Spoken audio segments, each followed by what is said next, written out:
Hello guys.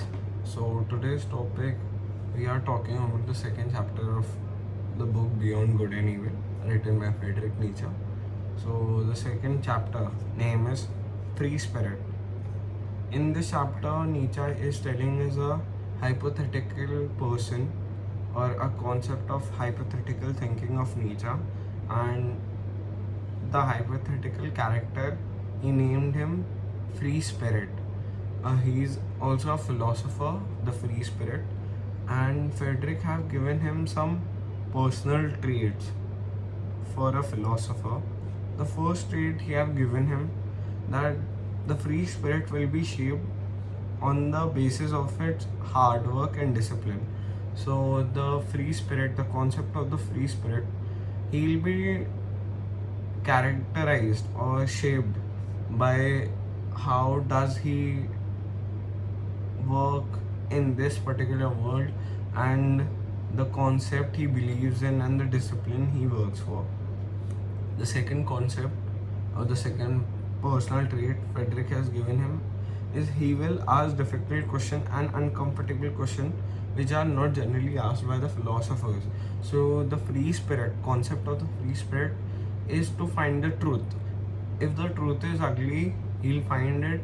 If it is beautiful, he'll find it.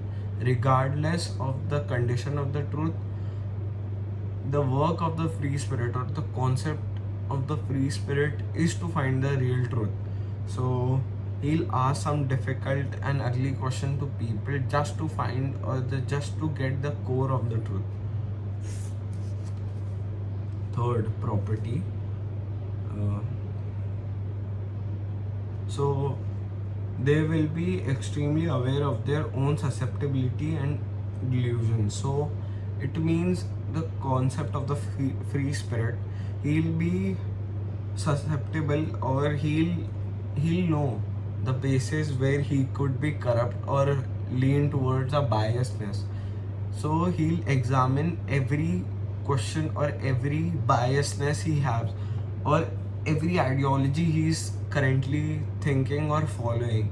So he'll ask some question against it. He'll scrutinize that idea or the concept before believing it. Fourth, he'll be skeptical about every theory or every ideology, repeating the same property of the character. Fifth, due to this ability to scrutinize the idea or to ask the question against the ideology he is currently looking at, so he can question the core belief of our lives and his life too.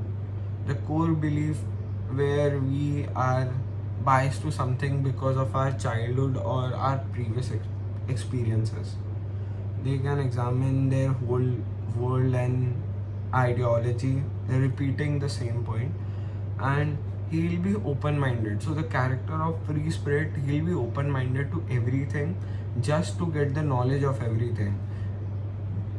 In open-mindedness, person can see both side of a concept, the positive or the negative. Actually, in previous video I just told that there are no differences, positive, everything is one. So yeah, so he can see both the sides of it. The side usually people see or the side people usually neglect, he'll see both the sides. So the concept of free spirit thrive in individual experiences.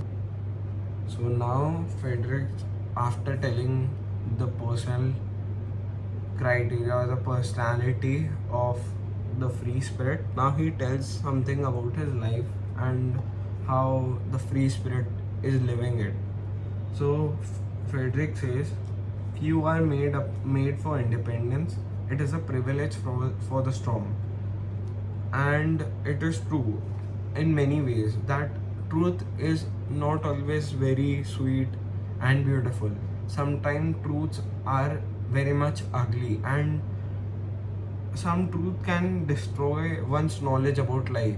What do you think about life could be wrong, and when someone's tell you, your basis of life would be vanished and the ground which you have built in would collapse. So the truth is very much dangerous, and Friedrich says is that sometimes the truth might be harmful and dangerous in highly degree. It could destroy one's knowledge about the world that he thinks. So that the strength of the free spirit could be measured by how much truth that free spirit could take. And in many degrees, he says and argues it, the the free spirit's journey is so difficult, distant, and foreign to a common man that they misunderstood him. So the journey of the free spirit, uh, the concept of contradicting or arguing with every ideology is so foreign to a common man that they believe or they misunderstood the journey and the path of the free spirit. It is a lonely path, and there is no going back once the journey has begun. And it is also true, when once you really want to find the truth, the journey of going back is not easy, because you can't just ignore the truth. And yeah, it is very much difficult when it begins around every so the next point, he says that around every profound spirit or a wise spirit, there is a mass continuously growing where people misunderstood their ideology or do not understand their concept and mask him as mad person. For example, Diogenes, he was a man, he said how foreign the godly language. There is a book or there is a topic where Friedrich talked, the God is dead, and in this there was a madman, and the real concept was Diogenes. He was a philosopher, and people masked him as a mad person just because his concept were difficult to understand by the people.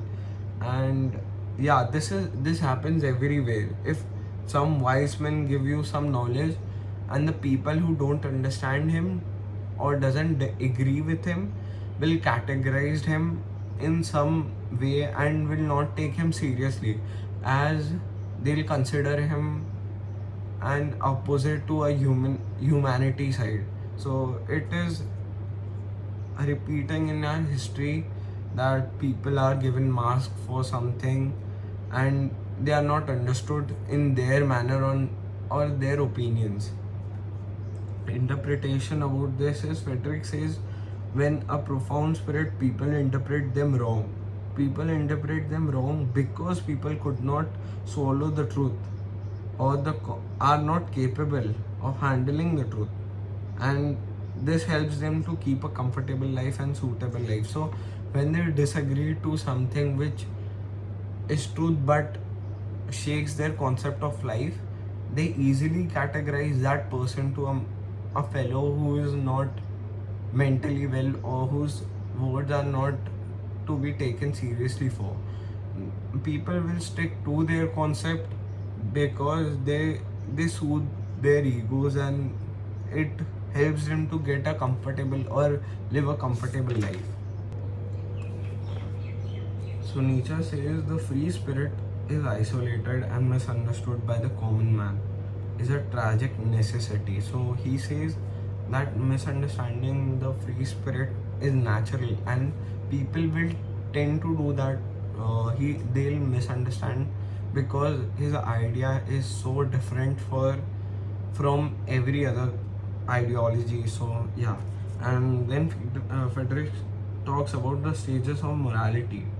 First, pre-moral. So in this, the value of an action depends upon the consequence. So before you do an action, you will calculate the consequence, what will be the result of your action, and the intention of doing that does not matter in the moral stage. Moral stage, there is no longer the consequence but the original intention or the action which will determine its value. So in this moral stage, the consequences doesn't matter, but the action which you took will matter more than the consequence of the action. And the third is extra moral. So the value of an action is what is understood, and the far more complex web of unconscious drives need to be evaluated. So the extra moral is not understood quite well. And yeah, so thank you for watching this video. I hope you liked it. So please consider subscribing and liking the video. Until next, bye.